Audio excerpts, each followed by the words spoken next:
হরে কৃষ্ণ। দেখছেন সুন্দরবনের গ্রাম্য এলাকার মানুষের চাষবাস, ধান ক্ষেত। এই দেখছেন, আমি দেখাচ্ছি আপনাদের। ভালো লাগলে একটা লাইক করে দেবেন, তাহলে এই সুন্দরবনের বিভিন্ন দৃশ্য, তদুপরি এখানকার মানুষের জীবনযাত্রা, ধর্ম, এগুলো আমরা বলতে অনুপ্রেরণা পাই। একেবারে দক্ষিণ ২৪ পরগনার লাহিড়িপুর অঞ্চলের সুন্দরবন লাগোয়া একদম এখানকার মানুষের দৃশ্য।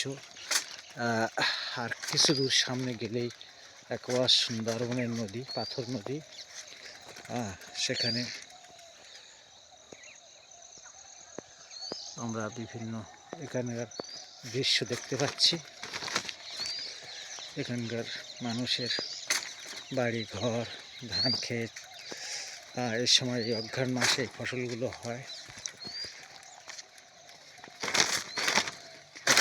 হরে কৃষ্ণ, কৃষ্ণ কৃষ্ণ হরে। একদম সুন্দরবন এলাকা। কিছুদূর গেলে বাদাবন, তার এপারে চাষবাস করছে মানুষ। হরে রাম, হরে কৃষ্ণ, হরে কৃষ্ণ, কৃষ্ণ কৃষ্ণ হরে হরে রাম, হরে রাম, রাম রাম হরে হরে কৃষ্ণ, হরে কৃষ্ণ, কৃষ্ণ কৃষ্ণ হরে হরে রাম, হরে রাম, রাম হরে হরে কৃষ্ণ, হরে কৃষ্ণ, কৃষ্ণ কৃষ্ণ হরে হরে রাম, হরে রাম, রাম হরে।